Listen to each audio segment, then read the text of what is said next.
My name's Philip. And I'm Andrew. We've been in the games industry for quite a long time, just about 4 decades, I believe. Something like 4 decades. And yeah, we're obviously twins. I mean, that kind of goes without saying, I think. So we've got a new business, Panavox. We're making a new kind of entertainment.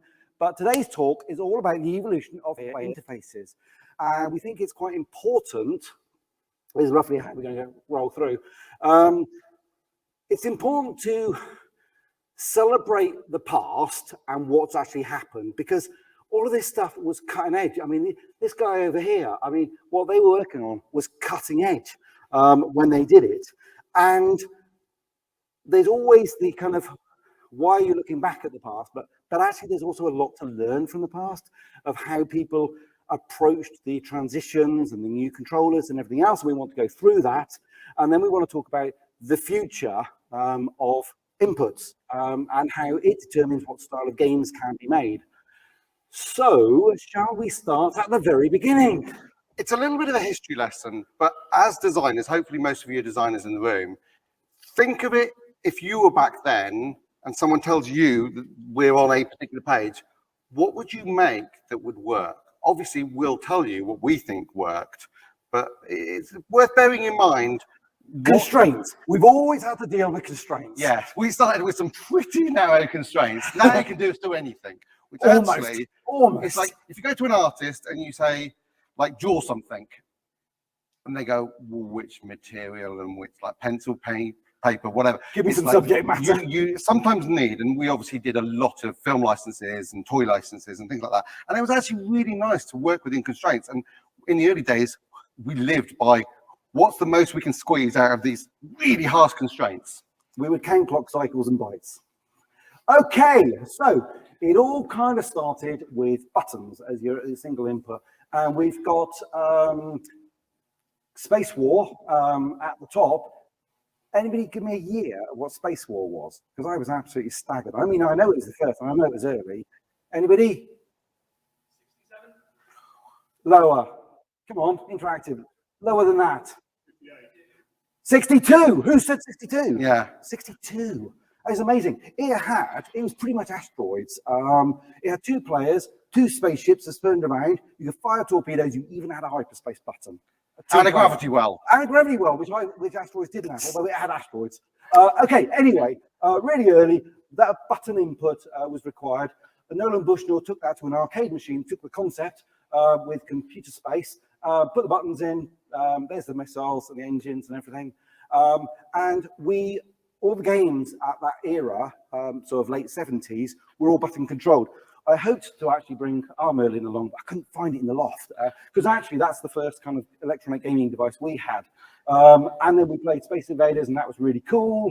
And in fact, that was a Christmas present our parents bought for us. Again, that's actually a photograph of ours. I couldn't find the real one. I've got a lot of stuff in my loft. And what you could do was quite simple, but it was still interactive, and it was really engaging. It was just limited. Okay, so yes, I'll take this. So one of the first machines after those like Space Invader things we got was a home computer Pong, and they had little dials and a start button. So you did actually have a start button and a little dial, and you could just release it. We spent hours and hours on these when we were like 10-year-olds, just trying to beat each other because the graphics are so limited and the input is so limited. What can you do? But you know what? There was just this kind of like, I want to beat my brother kind of syndrome. That kind of got us as addicted. But you've only... I'm not trying to be sexist, but quite often girls didn't really like the technology. No, anyway. But we had a sister, she didn't like technology. So it was funny that the first things that came in were sort of dials, and you're just spinning it backwards and forwards and getting your bats to move. And that's kind of where game design was. It's like, what can you do? Now, obviously, you can take it further and say, well, Breakout is effectively the same bat and Pong, and they could have done Breakout. You know, they didn't, but they could have done, because that would have been the perfect thing. So well, that's where they moved to next. Yeah, but it was a few years before Breakout came. Then we go to the Trackball. The Trackball was actually really early. Should have put a picture there, really. But it's a huge ball. The original one, I think, was in the 50s, military, and was based on a bowling ball, just on some like things that took the input, and they were just sort of rolling it forward.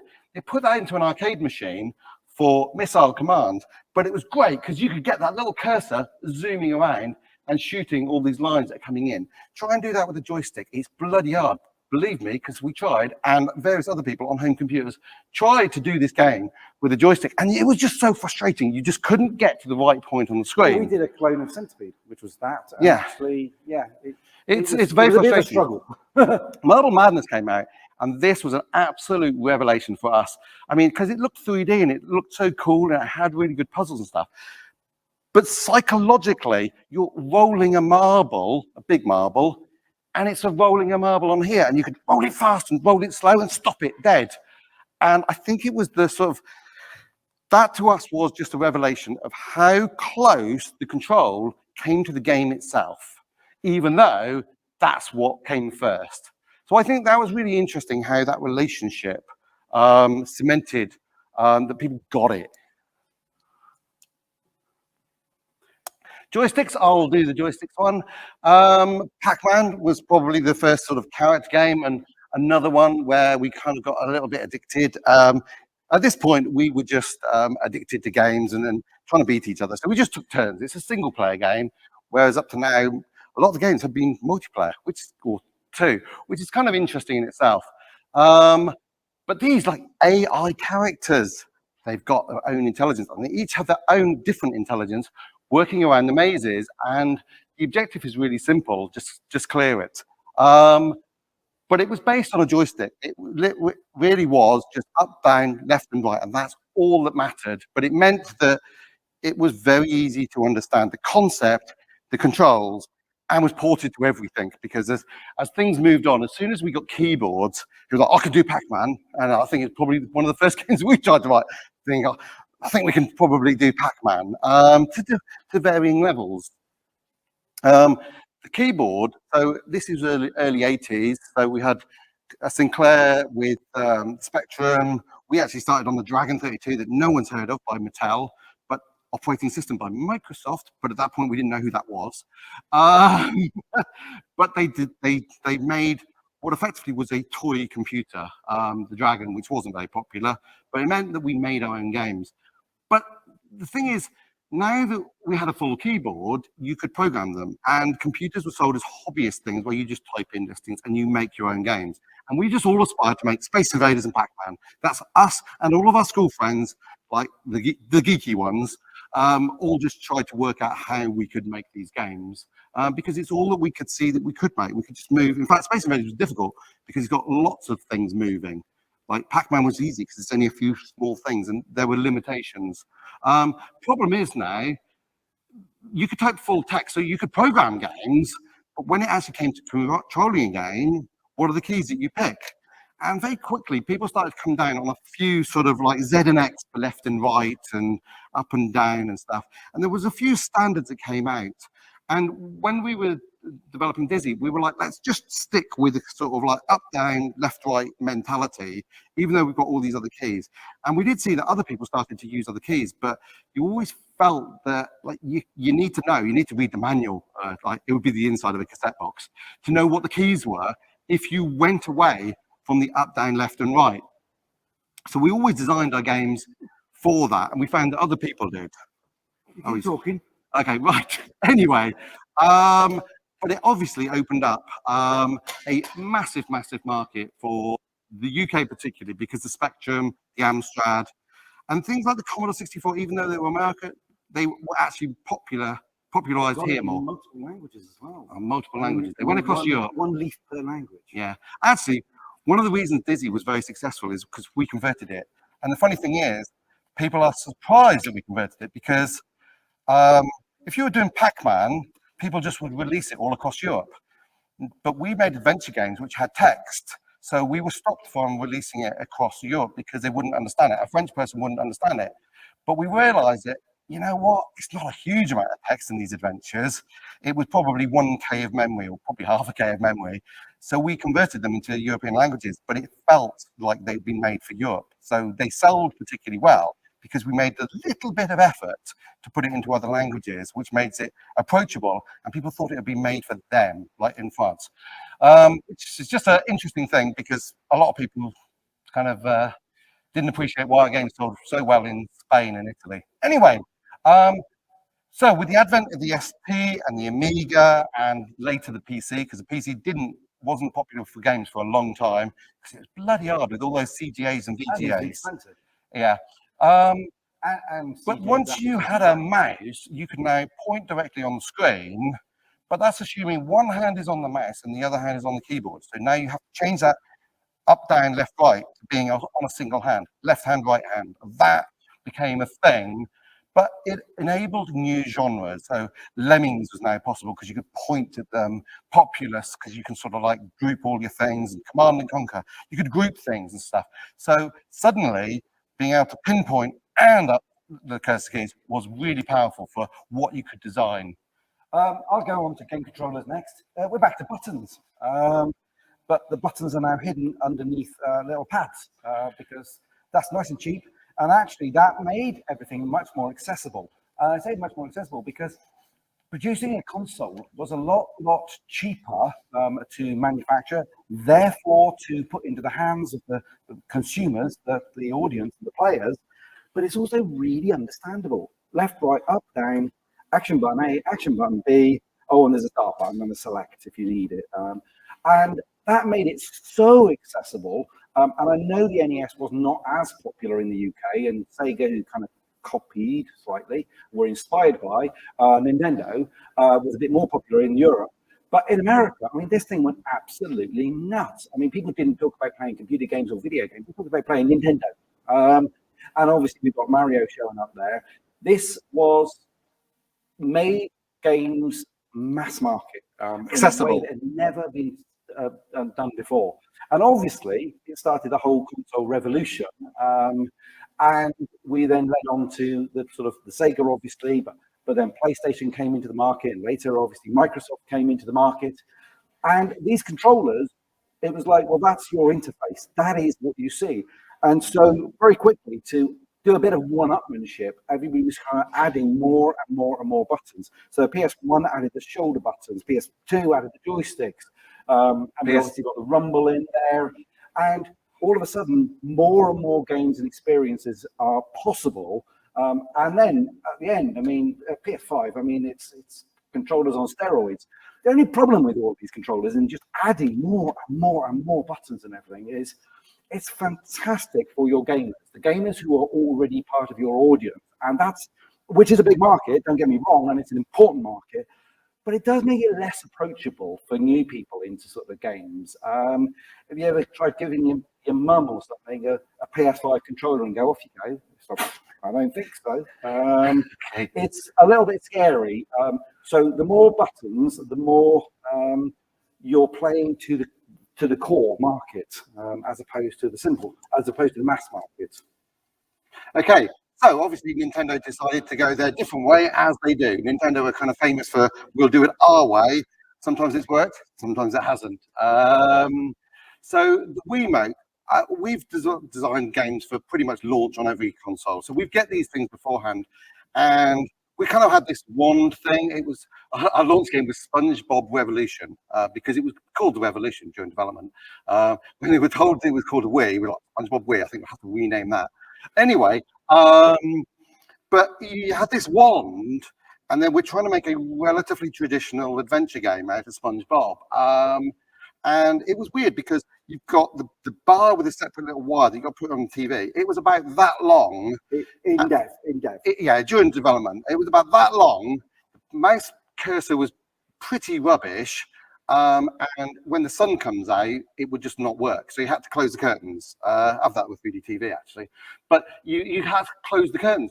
And we were just like, this is not going to work, but we'll carry on. We've got a contract. We'll make this game. But then just towards the end, it all came in. It's like a nice little bar. A little bit weird that people have to set up a bar above or below the TV and stuff. But the cursor suddenly is like, hang on, I've got a cursor around the screen. That's really bloody useful. And the games, I mean, they were driving games, which were kind of interesting. A lot of people actually just turn Mario Kart back to buttons, but that's fine. It's like you got the choice. But clearly, it was their sport games, which were just amazing. People go, I can play tennis by actually just whacking things and hopefully not lifting the controller against the TV. But you suddenly found everybody, there was a certain Christmas where every family were just getting Wii's and playing bowling and golf and stuff. And it's like suddenly super accessible. So PlayStation and Xbox are super powerful CPUs and GPUs, and they came with sort of last generation, if not before, graphics. But people just loved it, and it sold the PlayStation, whatever it was, 3 and the Xbox 360 at that point, I think it was, because people found it super accessible and super fun, and all multiplayer games. You could do fitness games. But they sort of followed it up. They were doing some fitness games. They followed it up with a balance board, which a lot of people were just mocking and joking. A game controller, which is a set of electronic scales. And yeah, We did. Most people did. you could stand on it and grab on it, and you could sort of work out if you were leaning backwards and forwards. And people going, sorry, I can imagine a surfing game, whatever, but it's like, yeah, but the fitness market. The interesting thing is, we made Biggest Loser one of the highest selling games we have ever made. Now we're going to go our biggest royalty check. And it was never even sold in Europe. It only went in America. It's just because to the mass market, it was like, oh, I can play a game, have some fun, and get fit at the same time. How much does the game cost? This was an interesting point. How much does the game cost? It's like, well, it's like $40, $45. And it's like, yeah, but that's like a month's membership at the gym. I'm going to like enjoy myself instead. Nobody's going to have to see me do this. So it's crazy, but people sort of suddenly like gravitated towards this really cool thing, which were really crappy graphics, if we're to be honest, but it had a really interesting Our older user sister, interface. who absolutely hated video games and anything to do with video games, actually bought a Wii and Wii Fit. It's like, we were staggered. I thought, what? Different audience. Do you want to Peripherals. So obviously, the success of things like the Wii, the balance board, and there had been a few peripherals before this. There was an explosion of peripherals you could add to your PS2 or your PS3 or Xboxes, and it was interesting because it led to a whole bunch of incredibly unique games, and it was a great way of differentiating yourself because the market was starting to explode with a number of titles on the shelf, and shelf space was incredibly limited. One of the problems, which we don't have, we have the other problem now with digital shelves, they're just infinite. But back then, your Walmart, your games, Woolworths, like that, Woolworths, yeah. They only had a certain amount of space to stock games, and they could only stock, let's say, the top 40. But all of a sudden, you could make your game stand out and be a differentiator by putting some plastic with it. Yeah, it cost a little bit more, but the game's already quite expensive anyway. But it made it absolutely stand out, and it gave you some incredible new, unique titles that could not have been done any other way. So obviously you've got Guitar Hero and singing games, and we did Karaoke Revolution, American Idol. American Idol sold incredibly well in America, not the UK. We've even got bongo jumps from Nintendo. It's crazy. And dance mats. I didn't even put a picture of a dance mat, but my kids love the dance mat. dance mats were fun actually. No, I need this one. So Sony came back with the camera, and there were some interesting camera games, and it had a microphone. So we tried to do the singing games across the room. That did struggle a bit with sort of like picking up the voices over the room. But there was some innovative games to do with the camera. And as designers, it's a real challenge. And programmers had a challenge of like picking out the character from the background, and seeing all the movement. But it did make very fun animated sort of party game thing. We did an acting game called U-Star, which is kind of fun. Like real movies, like Could You Be Schwarzenegger? And Schwarzenegger was taken out. It turns out we all learned from U-Star. It wasn't very successful. We all learned out everybody thinks they can act, and the minute you turn the camera on them and then show them, turns out they can't. Yeah, there's some very funny YouTube clips. Obviously, Xbox outdid them by sort of adding the first Kinect and then the second Kinect. They are fundamentally different technologies, but they achieved the same goal of looking at you in your living room and trying to make games that would listen to you, much more fidelity, and looking at you with much more fidelity, and making games like that. It's absolutely perfect for fitness games and even singing games and some other games.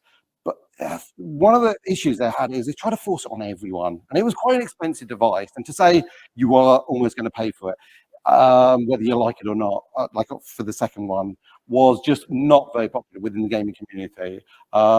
But it worked for some things really well. I mean, ironically, we wrote about a dozen Connect games. You can't see the video, but Puss in Boots. I mean, it was another film license, and they said it's got to be Connect, and they were like, oh my god. It's like we were going to do an action platformer like we usually do.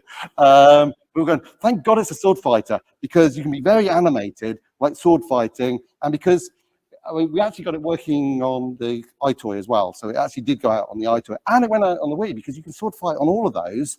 Although the Kinect version had the kicking, because you could pick out your feet. It's a really fun game that we're really proud of. But it's really hard trying to make a game. Incredibly tiring as well. Yeah, it is. But it's really hard trying to make a game that fundamentally wasn't made for the user input. It's like, but we signed a contract to make this game, and then the Kinect, and everyone was so excited about the Kinect. It's like, we'll just make it on the Kinect. It's just like, well, it's just an action adventure on the Kinect. It's like, we were just lucky that it was a sword fighting, but really, it's not a good idea. Touch inputs. So smartphones came in and were quite big.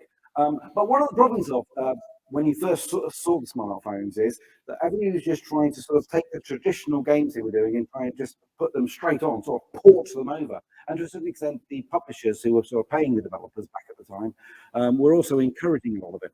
But actually, that wasn't the good solution. The better solution was to sort of look at what it did really well, which was the convenience, the portability, the quick instant play, the style, and the swiping is actually a really powerful input when you have to get the hang of it. And in fact, one of my favorite games was the Fruit Ninja. It was just such a new and novel way of inputting, and it was so instant and so immediate as to what you were doing, what you had to do, and how to do it. And the feedback was fast and instant. And of course, a few people quite like Candy Crush as well. And again, just incredibly intuitive that kind of anybody can get to. And in fact, this is the one that sort of your grandmum would play, not just your mother, but your grandma would play and everything. This was something that almost anybody could just work out. I just could match these up. And it's just really, really. So obviously hugely popular. And because smartphones have now reached over 2.4 billion gamers, the opportunity is absolutely fantastic. Bit of a flooded market, mate. It is, yeah. You've got to be unique as designers. You have to do something different. And obviously, everybody can do different types of controls, and different types of controls are kind of good, but they also mean everybody has to spin up to speed, depending on the UI design and everything that goes into it. And obviously, limited screen space because your fingers are there, and so are the buttons and everything else. Let's move on quickly. Okay, so VR. I mean, me particularly, I'm a bit of a tech freak, and like I always get all this new technology. I never got my VR legs. So no, I have to say the first VR units. Oh my god, the DK ones and stuff. Jesus, like they would make anyone throw up. But you know, it's taken a bit of time, but they're getting there. They really are getting there. Software, design, but there's a few issues that designers were not taking into consideration. Like, it's kind of assumed that every video game is navigating the space and like working around 3D worlds. We worked out pretty bloody quick that's a bad idea in VR, even in a driving game, which is kind of weird because you're kind of thinking, well, I am sitting down racing around a course, and I'm going to sit down on my sofa and race around the course. But you'll quickly find they make you bloody sick. Now, obviously, partly due to the technology and the slow frame rates and things like that, but fundamentally, like, designers were quick to sort of criticize the hardware without realizing there's a fundamental design issue here. Like, if your head is feeling that you're not moving anywhere, so don't make them move anywhere. And people started to design games which is locked on space. One of my favorite ones was the I Expect You to Die, like escape room thing where you're locked down on a seat because you just have to reach things and it just sort of works. Beat Saber, another favorite of mine, kind of a fitness game. But it's just so cool to be in the moment and ducking and diving and like whacking things. It's really cool. And you work out certain games work really well for certain environments, no more so. Fundamentally, when they first came out, though, they still had this problem of how do you control? I've got a big mask, I can't see, And it's really hard to get other people to play VR games. Apart from the fact that some people have been burnt and go, I'm going to be sick, so I'm not going to put it on. I've tried this before, I'm not going to do it. But then it's a case of like, what can you see? What can you see? I mean, now they do like the telecasting stuff.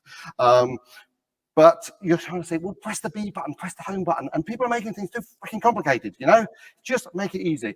Oculus has done an amazing thing with the hand controls. It's like, put the controllers away, just wave your hand in front of the screen. You can, like, in front of you, you can see, press buttons in 3D space, and it works. It's just brilliant. And you've got the look through, so you can see that you're not kicking the dog while playing Beat Saber. Yeah.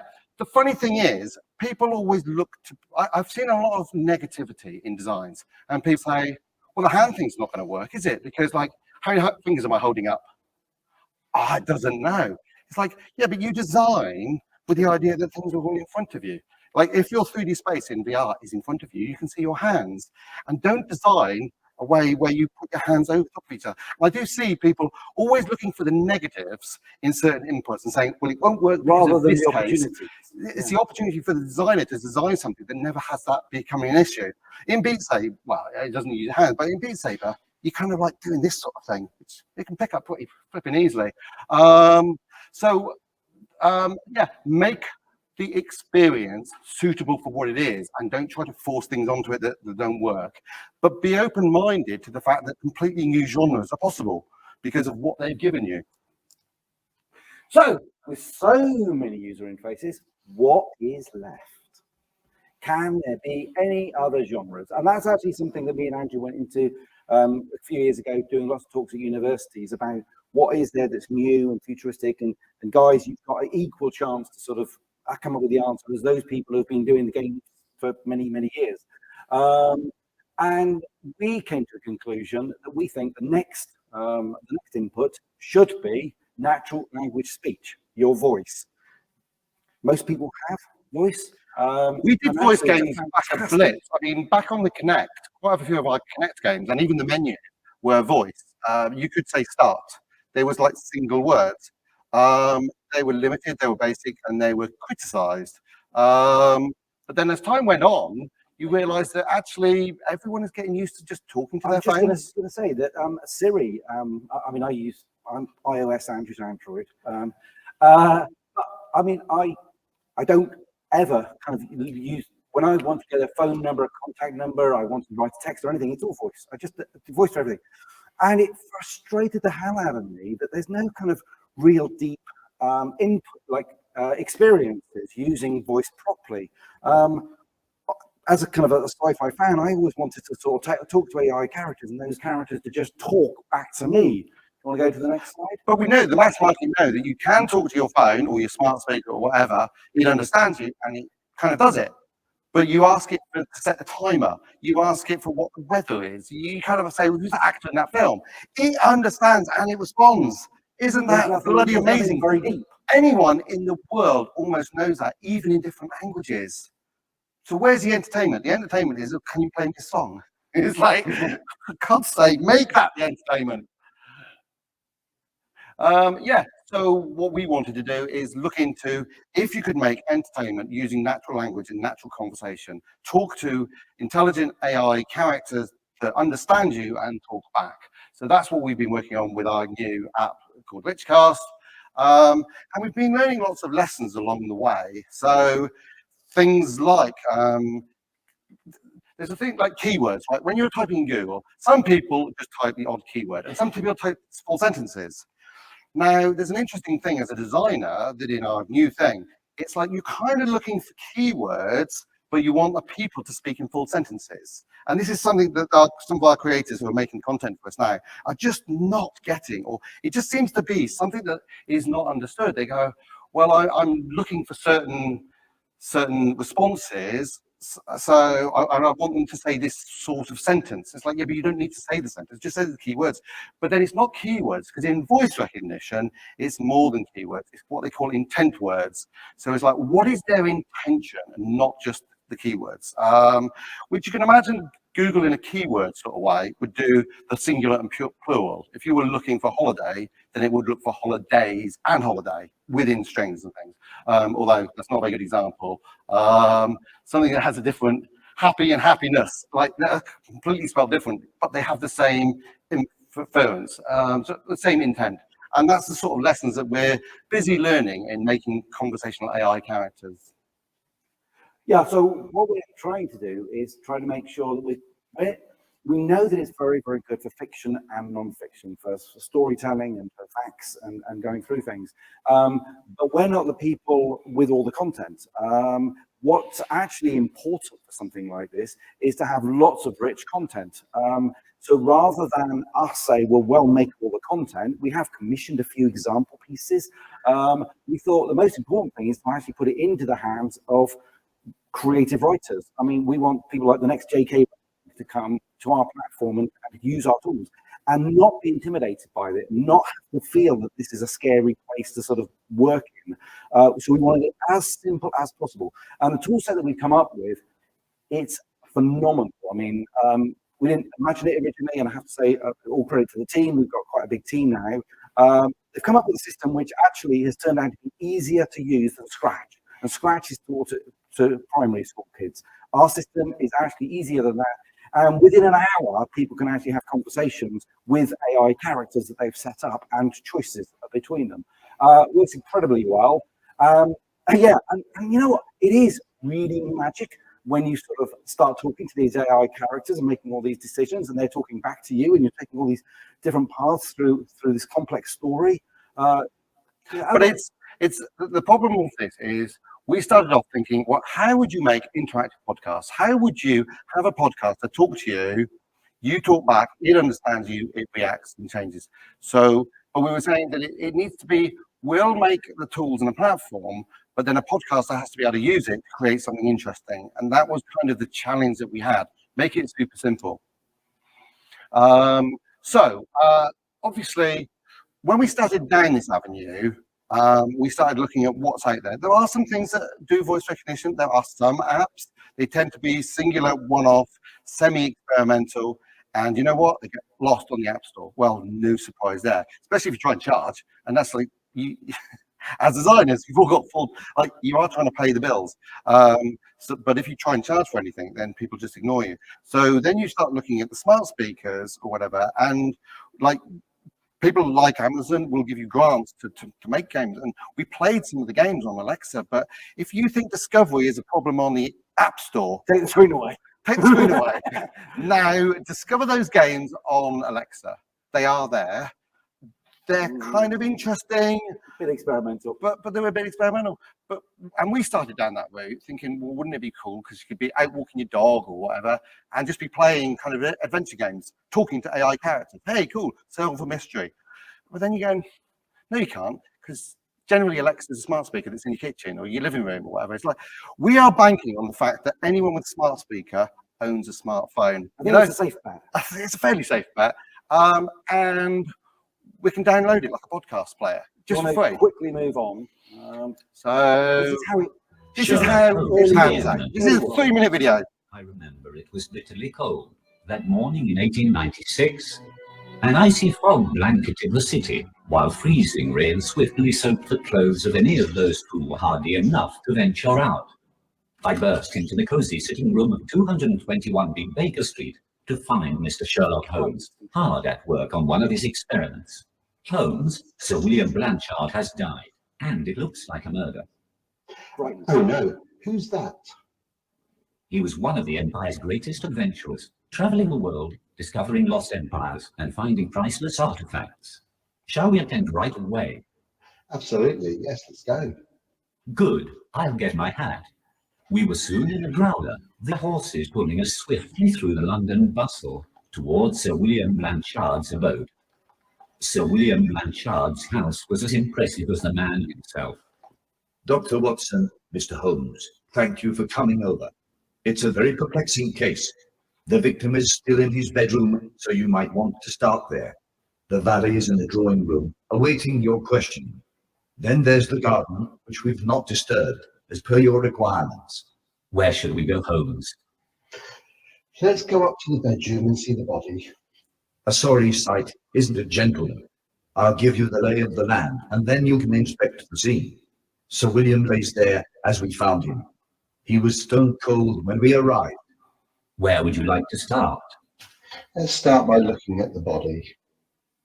Let me turn my medical eye on the man for you, Holmes. Sir William's face is a terrible mask of agony. His clothing is in disarray. His hands appear clenched and tight. What shall we take a closer look at? Can we have a look at his hands? Let me see if I can open them. His palms are covered in a red rash, as if he had pressed into something hot. I saw a chemist's shop at the top of the street. Perhaps they could shed some light on the matter. Would you like to look at anything else on the body? Can we have a look at his face? It's a terrible sight, Holmes. Testament to the agony of his death throes. So sad. If I open his jaw, odd. He has a pearl in his mouth. Why would someone have pearls in their mouth? Perhaps some folk medicine, of which I am unaware. Perhaps the chemist would know more about this. Would you like to look at anything else on the body? Can we go to the chemist? Good morning, gentlemen. How may I assist you? Do you know anything about a red rash on a person's hand? A reddening of the palm could be caused by any number of irritants: heat, acid, alkali, chemicals. How may I help further? He had pearls in his mouth. Ingesting pearls, that's certainly an odd thing to do, but not unheard of. It used to be a remedy for poisons, but that would have involved grinding up the pearl into a powder and ingesting that. I doubt that whole pearls would have the same effect, if it had any effect at all. Any other queries? No, I think I'll go and talk to the valet. So, let's start the next one. So, what we wanted to try to do is create a story. It plays out over half an hour, and we wanted it to be absolutely obvious, absolutely cliche, because it's a new kind of thing, whereby the story itself is obvious in the fact that which guy has died in his house, and you can go and interview, go and check out the scene, go and start looking at objects. You can ask to look out the window, you can ask to look at the safe. I just wanted a clean 3 minutes of like looking at a few obvious things and then going to another location, but then starting to have a conversation with someone in a natural language. But obviously you can take in different ways. You can do any level of graphics, but it wasn't really about the graphics. People look at that and say, oh, I can tell it's AI voices. Yeah, we're just starting, this is the level at which we're at. But it's cool to have AI voices because you can just type stuff and select characters. We've got a menu system for all the different characters you can have, and you can go and tweak them to give them personalities. There's over 160 voices in there already. Yeah, that number's just growing all the time. Yeah, and they'll get higher fidelity. But the funny thing is, towards the end, you can put your own voices in. You can get actors to do voices. You can put better graphics in. But it's more about us creating a tool set and an environment that people understand. So in this case, it was Sherlock Holmes. The story is going to play out over half an hour. And it plays similar to murder mystery parties. If you've ever done a murder mystery party, you're given cards and you each pretend to be a character. You're the maid or you're the butler. And if you're asked a certain question, you have to reveal your facts. So that's the way it's been scripted. And then towards the end of the day, in a half-hour adventure, Lestrade comes back to you and sort of says, well, have you worked out, and this is like the Cluedo thing, who did it, how they did it, why they did it, like motive and means, sort of stuff. So that it plays out as a full story, but you sort of get a score because he goes, oh, that's disappointing. Like if you didn't know why they did it, you worked out how they did it. I think you've all worked out how they did it. Something to do with poison. Something suspicious about pearls. But anyway, but if you're paying attention, you should have kind of know all of the things so that when Lestrade comes back and has the conversation with you at the end and says, so who did it? How did they do it? Why did they did it? Was there any accomplice? And that doesn't make sense. Then you can just have that conversation at the end and you effectively get a score without it being a score. It's just like, oh, conversational. He's either disappointed or really impressed, as usual. Yes, but it's a full story. And what we found is some of the voice games that we found on Alexa come to dead ends. Like, oh no, sorry, you died. You took the wrong turning. You died. And it's like, oh, for God's sake. One thing you're learning about story-based games, which we've done a lot of, people actually do like to find the end of the story. How pissed off would you be if you watched films, but unless you were quite good and really paying attention, you'd never see the end? I mean, come on. It's like, so that's kind of some of the things that we wanted to put around. So you could do other conversations on our platform.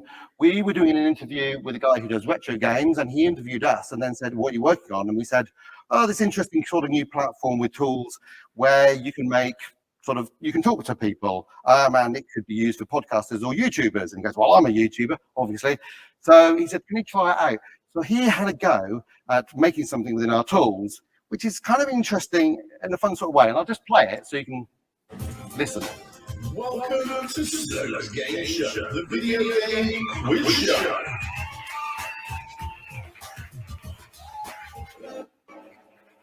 Let's start off by introducing ourselves. My name's DJ Slope from the YouTube channel Slope's Game Room, where we chat about all of that retro gaming goodness.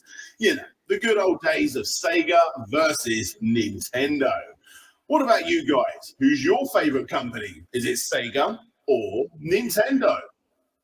I've always been a fan of Nintendo. Oh, Nintendo. No, fair play, fair play. They make some incredible games and incredible consoles. There's absolutely no denying it. My question for you to warm you up will be based on the company's lead character, Mario, who's been around since 1981, July the 9th of 1981 to be exact, in Japan, back when he was an unnamed sprite in a hugely popular arcade game, but what was that arcade game? Now, do you want a clue? Do you know the answer? Or do you want to give up? I'm not sure, so can I have a clue? Okay, here's a clue. This was the arcade game that propelled Nintendo into popularity. And although it did feature Mario, back then known as simply Jumpman, eventually, this game was actually named after his ape-like villain. Come on, I'm just giving it to you here, guys. Oh, of course, it's Donkey Kong. That's right. It was Donkey Kong. Back when Nintendo was struggling to grab hold of the Western arcade market, their game Radar Scope simply just did not sell as well as expected. Anyway, I think that's kind of really interesting. I mean, here's the guy, you looked at the last one and you thought, well, I need to be a writer, need to be an artist, need to be a programmer, need to be an artist. It's like, well, actually, we said you don't need to be a programmer. But here's a YouTuber that just used the tools and said, I'm going to do a quiz game. And he's like, yeah, He okay. didn't ask a single question either. We are running out of time. You have a few Andy, minutes. this is the last slide. Well, the point is, here's a guy that's not particularly savvy, and he made a really interactive kind of effectively YouTube video. But you play that. Savvy's not the right word. No, but He's you got a play different that. skill set. You play that for a while, and it does feel like you're talking to a person. It is far more engaging than just Well, that's watching interactive, a isn't it? half-hour video. So, takeaways. This is the last slide. I don't know if we'll have time for questions, but new inputs always allow for new genres. So you've got to play to the strength of that input, and we're suggesting with the natural language that's the strength of it. But you can take lessons from previous games and the history. But you must think about your audience and design for the audience. Now, obviously, everybody has smartphones, and actually that's really good. It's nice, casual, always on them, got microphones built in, got a great screen and everything. We believe that right now, with the way digital is, that you've got to just iterate and test and iterate and test. And there's a on going circle, so that's one of the reasons why we've added the AI voices. So it's so easy to iterate. And you do have to think a little bit outside the box, just as DJ Slopes demonstrated. It was very novel what he came up with. And with new inputs, it's not a case of trying to port existing games. It's a case of thinking of kind of new, interesting way to entertain people. It is in its infancy. Everything we're doing is kind of new space and new areas. And we're just excited about where the potential of this is. And it can be a secondary input. It could be a game like Red Dead Redemption, where you are driving characters around with a controller or in VR or whatever. But when you meet people, you talk to them and they talk back to you properly. I mean, games obviously have done that before, but you all know that it's just pre-scripted, pre-recorded, and pre-everything. It's like, whereas what we're trying to do is move it beyond that, so that it just feels like you're having a conversation. It is the stuff that we saw on Star Trek and Red Dwarf years and years ago. Just talking to computerized character, how would you have authored that? So, do we have time for any questions at all, or not really? Oh, one question at the back, and that's it. One question, and you can say, well, we can do question. Oh, sorry. was- Brilliant. Statement. Go on then. Does Any anyone have any questions? questions about this? At the back, I think we You're waiting for wait the- the mic. Hi. Yeah, thanks for the chat. That was great. Yeah, I just want to know what do you think is the best game controller ever? What's some of your favorites, and what's the worst controller? Best controller. I mean, I have to say the PlayStation 2 controller with its dual analogs and stuff for gamers, because like you could run in one direction and shoot in another, but that is a bit like sort of like patting your head and one with your tummy. But for gamers, we really got into it. I remember Time Splitters was the one that did it for me. I was like, fucking brilliant. It's like it was an amazing experience that suddenly became unleashed. But as we said, it was if you were a real gamer. If you were a bit hardcore and you learned the mechanics, and over the years you kind of like, oh, I've got used to all those buttons. I've got used to that joystick. Oh, I've got another joystick now. But it does stop other people coming into it because it's just too deep. I'd actually say that the one that expanded the market, The Wii. well, I guess the Wii expanded the market massively, but the smartphone and the swipe expanded it massively again and gave many more genres, and it was much more inclusive. So I'd go for one of those. Depends whether you're a hardcore gamer or trying to look for mass market inclusivity. Another question? There was another hand up over here in the middle. Hi. We can hear you anyway. Oh, I'm not hi. sure if anybody else can. Thank you. That was really good. I was just wondering, do you foresee any issues with users trusting this sort of player interface? Because Yes. obviously it's very different. Absolutely. One of the things we're doing in the short term, it was our original vision that our original thoughts were no screen at all. You could be out walking the dog and you can kind of play these games just with your sort of AirPods in. Then we discovered discoverability was an issue, and actually people like graphics and they want to sort of see what's on screen. So we added all of this stuff in. And in recent weeks and months, and I have to say I was a quicker convert than Andrew, is that we decided to put buttons, selective buttons on screen. So now when creators are actually making something, they can actually say, is there an obvious button that players should put? Because one of the things we found when developing Connect and the iToy games is the first Connect game we did, I believe, was The Biggest Loser. And we actually had the coders. We stopped writing code a long time ago. Well, me particularly, you've done more recently, but anyway. But we actually found that even though the computer was picking them up perfectly and they were copying the star jumps and all the other exercises, people actually didn't trust that it was. So we actually put like a little shadow down the bottom right-hand corner as an experiment to show what the camera was seeing. And it gave so much reassurance to the player that actually it was looking at them, it was picking them up. And the other brilliant thing, I remember Just Dance did that as well. It made people kind of get back into the hot zone, because the problem with the camera games is there was a hot zone in the middle and people would so easily just drift out of it and all of a sudden it stops controlling. Whereas they naturally just force themselves back in. So in the short term, we are putting key buttons on the screen, but that DJ Slopes example. If you want, you can turn them on. Yeah, It's it's actually down to the creators to decide, do you want buttons or not, and which buttons do you want? You can select per button. So DJ Slopes quiz, he says, are you Sega or Nintendo? Do you know what? You can say PlayStation, you can say Spectrum, you can say Commodore 64. Expect us slagging off. He has a right go at He you. has a right go at you if you come up with those, and he knows, and he's got loads of different comments. And all the way through his quiz, he's put loads of different options. Those are not on buttons. So only the really obvious ones are on buttons. But you can say other things and have a chat with him. It's really funny when you find all the other things that he's put in there. And that's kind of entertainment. At the end of the day, we are creating entertainment. We're not necessarily creating challenge. And we're also trying to create new genres with what we're doing. And the interesting thing is, all of you can play with this because you can just download this from our website. You can play Sherlock Holmes if you like. Actually, as of Monday, there's a competition starting. We're giving out £10,000 to the most original and creative ideas using RichCast. In a few different prizes. Yeah, it's broken up into, but the whole month of November, we're just letting the tools out there for free to see what people make. And you just download it at RichCast. But it's quite fun, and it does open up some interesting questions because there's something like if you're playing Red Dead Redemption or Grand Theft Auto, right? Now, we've all seen the sort of Reservoir Dog type scenes in those games. We did Reservoir Dogs. We did actually. But there's a lot of swearing. Does that mean you should swear back? Because should we be encouraging people to swear? Clearly not, but it feels a bit weird because if you have those sort of games, we're putting the tools in the hands of the creators. yes, but you've always just been watching that stuff, even if you've been interacting in sort of GTA or whatever. And they're swearing and then doing all sorts of whatever. And there was always this thing about, well, it's different from like shooting in a film to shooting in a game because it's asking you to do the shooting. Well, now we can turn that and say, well, hang on, we're having a row here. We're shouting at each other. He's swearing at me. Should I swear back?